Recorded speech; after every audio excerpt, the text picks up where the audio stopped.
Hello, everyone. My name is Tooways Asmal. Welcome to another episode of Tooways to Skin a Cat, a show where we talk career experiences, entrepreneurship, and investments. The main aim is to show that there's more than one way to be successful other than just climbing the corporate ladder. We are live on LinkedIn and YouTube, and the show will be available on podcast by tomorrow. For those of you who have watched quite a few of my episodes, if you know anyone else who would benefit from watching, please share it with at least one person. If you're joining us live, drop a one in the comments so that we know we're not talking to ourselves, and drop a two in the comments if you're watching the recording. My guest for this week is Leonard Mundida, a chartered accountant who found his niche in data analysis after a few years as an audit manager. Leonard, thanks so much for joining me today. Yeah, pleased to be here, US. How are you doing? Can't complain, can't complain. But anyway, we're here to learn about you, so let's jump straight in. Tell us your story. Where do you come from? And even outside of work, who is Leonard Mundida? Give us the backstory. Okay, I'll try to keep it brief. So, No, I'm tell us the story. Don't Zimbabwean. worry about me. Okay, sure. So, I'm from Zimbabwe. I came to SA in 2011 to study my undergrad at what was then known as Monash University in Joburg. They've since sold off to another company. So then, yeah, I did my degree, graduated in 2013, did my postgrad in 2014 with the CA Connect guys. I think they're at Mill Park now. And then I did my articles with RSM in Joburg. So yeah, it fairly standard like mid-tier articles, except it occurred to one of the partners that I was moderately tech savvy, and they were looking for people to give some data analytics training. So I got a bit of data analytics training there. And then in the third year of my articles, I was seconded to Mondelez, which is like the company that owns, like, you know, their brands like Cadbury, Stimoro, Flores, Oreo, all the fun stuff. So I did like 2 years there, like working in their commercial finance department, like with the chocolate division and then with their sales finance. So that was a fun time. Then I moved with RSM still to Cape Town to be an audit manager. So I did that from 2019 up until mid of 2021.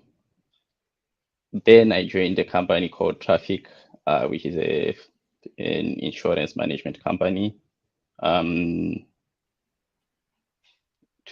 basically start up an analytics department, which is what I'm doing now. Okay, amazing. And outside of work? Outside of work, I'm in Cape Town, so hiking in the summer, occasional, strawberry picking or whatever people do. I like taking photos, so I do that as well. And now I've got like a 2-year-old child, so that's like another full-time job. Oh, no, definitely, definitely. Yeah. So I want to talk to you a little bit about this data analysis field. I mean, somebody who's been an audit manager who worked in finance teams, it's not the most obvious choice for an audit manager to move into data analysis. So, what made you decide, okay, I'm going to go into data analysis? Okay, so I've briefly mentioned that when I was an audit trainee, I got a bit of data analytics training. So it was something that I've always found interesting, or at least once I got some brief training at any rate. And then, like, our audit firm started up like a full-time data analytics division, right? But then, as a manager, I got to, from the audit side of things, like work with them. So still on audits, like if you think about it, you're auditing like any moderate to big company, you're working with a lot of data, right? So if you can send it off to the data analytics guys to do their things, you can send it off. But if you can be hands-on on the audit, that makes you, like, you can do a lot there. So I got quite a bit of experience just playing around with like Python and Power BI, doing like Udemy courses on over the weekends and applying it on the job. So by the time I made the move from audit manager to data analyst, I would say I was still a beginner in terms of like data analyst. You could say I'm still a beginner still, but I did some experience, so it wasn't completely out of the blue. Okay, that makes sense. And how did you find the transition from working in audit to working in data analysis? Mm, so it's a different, like it's a very different sort of job role, because to begin with, whereas in audit or in accounting generally, we are used to following rules almost. Like, okay, some people disagree, but you've got your IFRS, you've got your auditing standards, you've got like your framework, their quality control standards, you've got all those sort of things, right? You go into data analytics, you like every problem that you're working on is almost novel. Like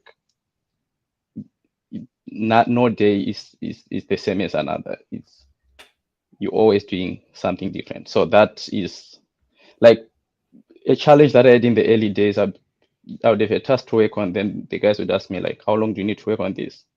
I was like, "Oh, I have no idea. Maybe let's say let's try for Tuesday next week. I could be done by Tuesday next week, or I could be done by that afternoon. Who knows, right? Because it's and to a certain extent, like now I've got a bit more experience, but still, it's kind of like that. Each time you get a new task, every moment that you're working on something. Wait, my sound is. Can you still hear me? Yep, can you hear you clearly? Okay. Oh, so I was saying each task that you're working on, every moment there's always new, and like now I'm working with a team, so it becomes even multiplied because there's 3 of us, there's 4 of us. Each of us would have their own way of doing things. Like there's a million different tools to work with. We work with Power BI, we work with Python, we work with and even in a Power BI or in a Python, there's lots of libraries. Then you've got like cloud architecture. We work with Azure Synapse. We've got like SQL backend, and in there you've got Azure Data Factory. There's a million different tools that you can work with. Right. So it's quite an open field. It's almost like, you're playing I don't know if you ever play a game, but one of those open games where you can go anywhere, you can do anything. Like it's unconstrained. Like so that So the in that normal sense charge out rates it's don't work. no, yeah, it's super different from auditing, where you have a budget, you have to stick to the budget, you have to do analytical reviews, tick off some procedures, and in the file, get your review queries, clear queries, move on to the next thing. Here, there's absolutely nothing like that. Every moment, and so I find that aspect of it like super interesting. Okay, I mean that's very interesting. I know you. I mean, you've been in the industry, say in the data analytics specifically for what, 3 years now, roundabout. Am I right? Yeah, 2 Um, years and a bit. so let's round it off in 3. But have you seen other opportunities? Like, are there other opportunities for young professionals in the data analysis field? Like, is Oh yeah, there? there's Talk to us about it. okay. So the thing is, even from as I mentioned briefly, like auditing firms are now starting to okay, maybe let me not say starting, because even when I was a trainee, it was happening. But it's something that's increasingly more important. Like if you're auditing a company that's got 1 million transactions, picking a sample of 12 transactions is only going to tell you so much. If you can process that data and analyze it, you're going to get much better insights, doing your risk analysis and all that sort of thing. So even within auditing, like there's a lot of opportunities for someone. The challenge that I think a lot of auditing firms have found. So this was my experience. Like it's something that I observed when I was an audit manager. And I also, like, the one time I was talking to someone, like an audit partner in New York, and they were telling me like they experience basically the same thing. So I think it's probably universal. Is you've got data analysts who understand like the tech tools that they work with, right? Then you've got auditors here, and the two don't speak the same language. So I'm always encouraged when I come across, like, someone who's coming from an accounting background, and then they're learning data analytics as well, because then you can take those, you can combine those two like knowledge from those two domains, like even in auditing, but not just in auditing, right? And like us, like I occasionally just look at the different companies that I've worked with and worked for, whether I've audited or we've done consulting in some sort of way back when I was in auditing, or like been seconded to or whatnot. And I just think about if they had someone who knows data analytics, like the value that they'll be able to unlock. And the thing as well is, I think it's only now that you're starting to have universities that teach data analytics.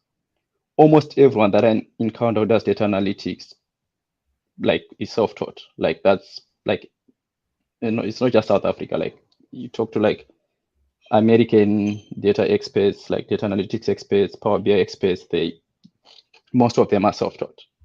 People come from like engineering, some come from finance, some come from different fields.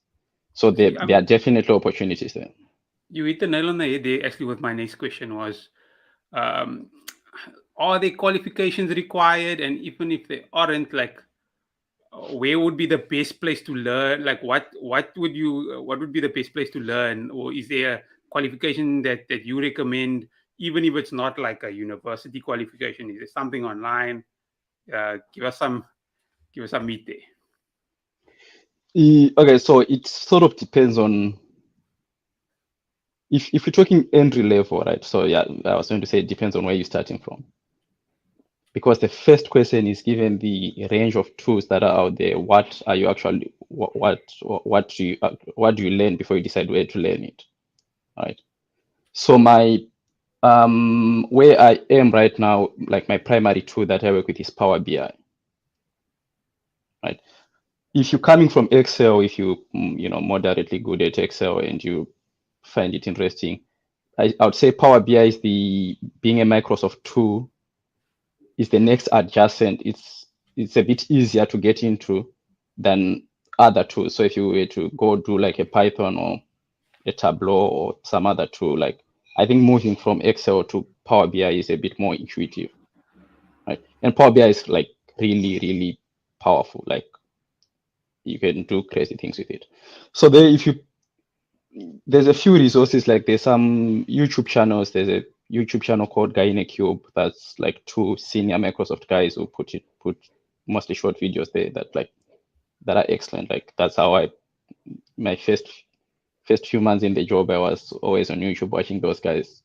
There's a Guy in a Cube. There is a website called SQLBI, SQLBI. Those guys are very good as well. Then yeah, you can do courses on Udemy if you want like a more structured course, because those that I'm talking about are more unstructured almost. Okay. So then on Udemy, and Udemy usually is like I think you can typically find a course they're going for like 210 rands or something, like a very good course. So there's always that. So yeah, but that's just the beginning. There are books, there are a lot of different courses that you can do. Like, there are a lot of free resources. There are some paid resources, but resources are not the challenge. For the audience, we'll be responding to questions towards the end. So please add your questions to the comment section now so that we don't miss them. So let's say I'm a young professional, or whether coming from audit or somewhere else, and I'm thinking about moving into data analysis. Other than like learning the skills behind it, where can I find out more about the industry, or how big the industry is, or the opportunity? Is there a central repository of information? Is there an industry communication, anything like that? So remember, and I think I'll try to keep it directed at just Power BI because, like I was saying, it's a very broad field, right? So let's talk about just Power BI. Power BI is a tool just like Excel, right? So if someone were to ask the same question of Excel, you say, no, people just use Excel in their jobs. Like you can do a course, then you use it, right? So Power BI is sort of similar. So you might, for example, say you want to have some idea or meet some people who use Power BI, find out what it's all about. There's something called the Power BI user groups. There is one, I think, based in Joburg that does, I think they actually have a session tomorrow. You can find them on Meetup. So they do online sessions once a month where they talk through different Power BI projects. There's one in Cape Town as well, Power BI user group that meets up about once every two months in Close Street. Like it's typically on a Wednesday at like 6 p.m. So that's like one way, but you can also just on YouTube find like Power BI user group sessions from all over the world, right? This is just an opportunity to like meet and, talk to some people who are working in the same field. But other than that, yeah, it's just a tool, and there's like communities on online. There's like the subreddit for Power BI. You can you see a lot of questions and answers there. But ultimately, yeah. Okay, no, perfect. I see quite a few questions coming through, so I want to jump just through to the chat quickly. We've got a question from Hotleng, who says, "Do you have more freedom in data analysis in your data analysis role, or as a chartered accountant?" Interesting question. Yeah, it is okay. So there's two parts to it. One is the or in that question suggests you are either a data analyst or a chartered accountant, right? I'm both. So yeah, I'm still a chartered accountant because just like with chartered accountants working in all sorts of different fields, right? But yeah, so in terms of freedoms, I'm trying to think of. I definitely have a lot of autonomy in my role, right? So like I briefly mentioned, like you get to solve novel problems. You can't be you tend to be unconstrained. Like you need space to think about how to do it. So in that case, yeah, you're not doing. It's not like your typical, say, auditing where you're doing one engagement in a certain way, if following whatever was done in prior year or whatever, or like your typical commercial finance where every month end you have to process certain journals and review certain things and do certain meetings. This is more of an environment where you are doing like addressing novel tasks and like problem solving every single moment. So you definitely have the like you need space, and like you can't. There's no way that you can do it in predefined ways. It's you naturally have freedom in that sort of role, if that makes sense. Makes sense. Makes sense. Yeah. There's a question of someone asked if we can pin the names of the pages of those websites.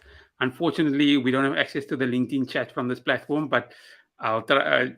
I'll try and watch the recording, or I'll try and go through the recording at the later stage just to Yeah, go it's through fine. those I again. can send them to you afterwards.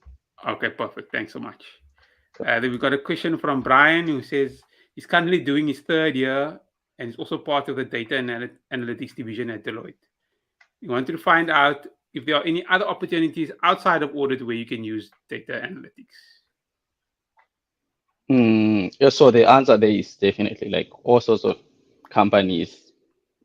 Like it's a skill that is very much in demand right now. Like if you just go on LinkedIn and just search for data analytics course, you see there's always a lot of openings. One thing that you can do as well and see with those openings, what sort of qualifications they're looking for. So I know you asked a qualifications question before, and I said it depends on where you're starting from. So in this case, so you're already doing some data analytics. something like doing the Microsoft PL 300 qualification, or like the equivalent for data engineering or something. Those sorts of certifications sort of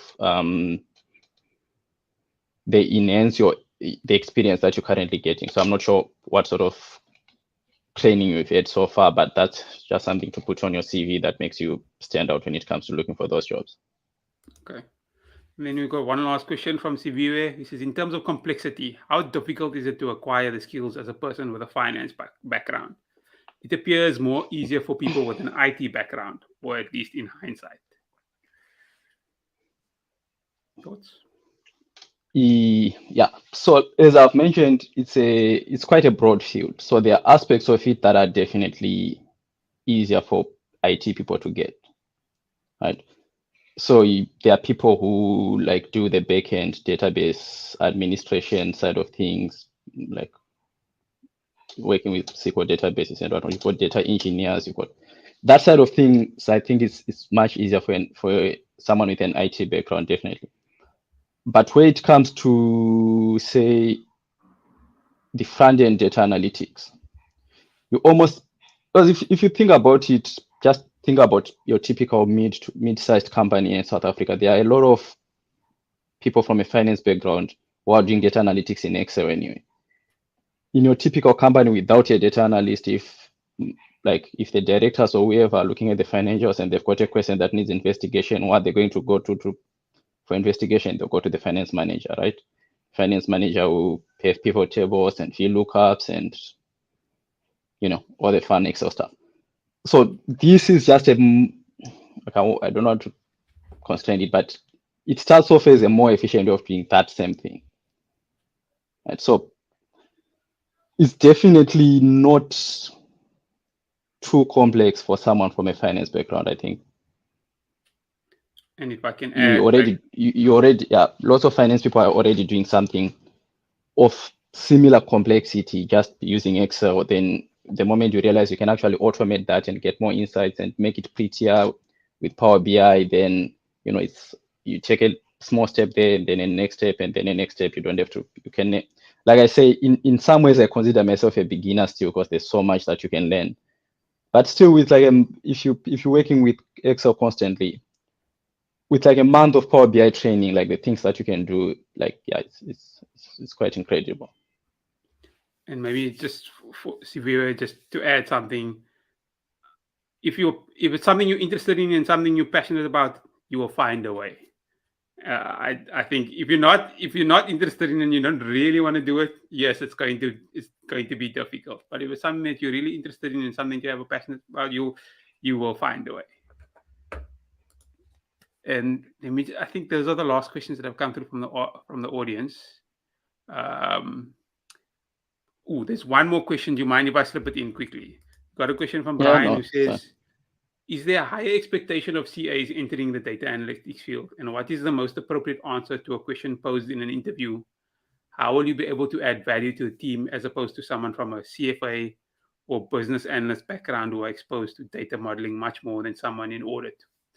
So loaded double-ended question, but over to you. And unfortunately, I'm quite terrible at interview questions. So, but anyway, so I won't tell you how to answer that question in an interview. But if we're just talking about it, being a CA, like your typical being a CA means you've met certain standards, right? You've demonstrated a certain level of problem solving. You've demonstrated a certain level of critical thinking, strategic thinking, all those attributes that you demonstrate in your APC and your day-to-day job. Those attributes are still super valuable when it comes to data analytics, because it kind of depends on the role, but quite a lot of data analyst roles are adjacent to finance teams. So that knowledge that we have of accounting when you're talking to the accountants, right? Because the typical starting point when you when a problem comes up, is someone was looking at the financials and this doesn't look right to them. Can you tell us what's going on here? Right. So because you're starting off with that strong accounting knowledge, and being a CA, you're used to working with different stakeholders. Because part of the job is to, like, a big part of it, there's the technical side of it, but there's the people side of it. You're used to dealing with, your managers, your directors, your clients.